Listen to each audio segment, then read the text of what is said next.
আসসালামু আলাইকুম, welcome to my recipe স্টোরে। আজকে বরাবরের মতো নতুন আরেকটি রেসিপি নিয়ে চলে এসেছি। আশা করছি আজকের রেসিপিটা আপনাদের খুবই ভালো লাগবে। ভালো লাগলে প্লিজ ভিডিওতে একটা লাইক দিয়ে দেখা কন্টিনিউ করবেন।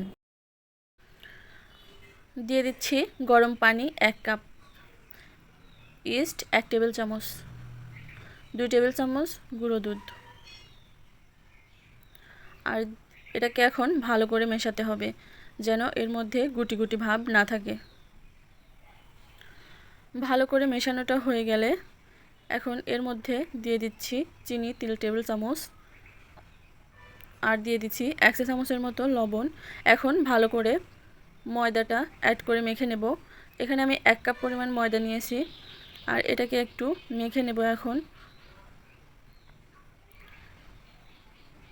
পারফেক্টভাবে এই বনরুটি বানাতে কিন্তু মেজারমেন্টগুলো একদম ঠিক রাখবেন। এখানে আমি 2 টেবিল চামচ পরিমাণে সাদা তেল দিয়ে দিলাম। এখন এটাকে একটু নেড়েচেড়ে মিশিয়ে আমি এটাকে হাত দিয়েই মেখে নেব, কারণ আটা মাখাটা সবচেয়ে ভালো হয় যদি আপনি হাত দিয়ে মাখেন, তাহলেই। চামচ দিয়ে আটা মাখাটা একদমই ভালো হবে না। তো এখন এটাকে ঢাকনা দিয়ে ঢেকে কোনো গরম জায়গায় আমি আধা ঘন্টার জন্য রেস্টে রেখে দেব। তো ফিরে আসছি আধা ঘন্টা পরে। ইস্টটা অ্যাক্টিভ হতে একটু সময় লাগে, যার জন্য আমি রেস্টে রেখে দিয়েছিলাম আধা ঘন্টার জন্য। এখন এটাকে ভালো করে মথে নিতে হবে। আমি এটাকে একটু টুকরো টুকরো করে কেটে নিচ্ছি। আপনারা আপনাদের পছন্দ অনুযায়ী শেপ দিয়ে নেবেন। আমি এখানে 6 টুকরা করে নিচ্ছি। আপনারা যদি বড় বড় বল চান তাহলে সেক্ষেত্রে একটু বড় করে নেবেন, ছোট চাইলে আরেকটু ছোট করে নেবেন। তবে আমি 6 টুকরা এভাবে করে নিলাম।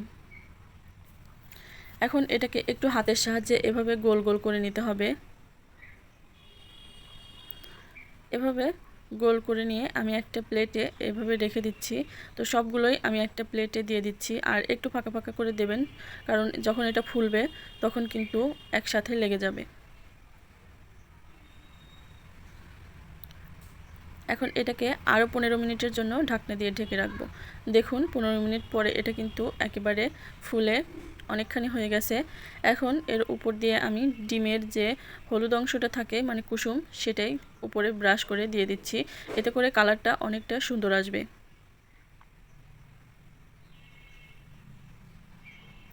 আর দিয়ে দিচ্ছি উপর দিয়ে সামান্য সাদা তিল। সাদা তিলটা দিলে দেখতে অনেকটা ভালো লাগবে। আপনারা চাইলে এটা স্কিপ করতে পারেন। এখন চলে যাচ্ছি পরের প্রিপারেশনে। একটা কড়াইতে দিয়ে দিয়েছি স্ট্যান্ড। এখন এর উপর আমি এই প্লেটটা বসিয়ে দিচ্ছি।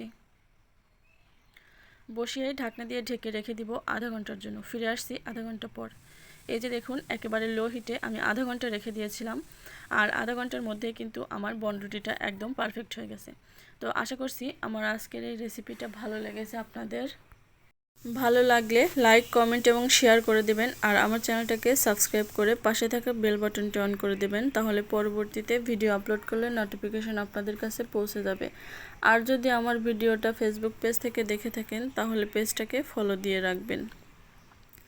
তো দেখতেই পারছেন আমার বনরুটিটা কতটা পারফেক্ট হয়েছে।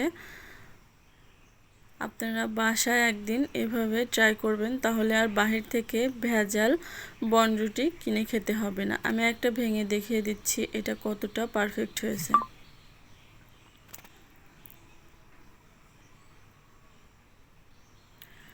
তো আজকের মতো এখানেই বিদায় নিচ্ছি। সবাই ভালো থাকবেন। আল্লাহ হাফেজ।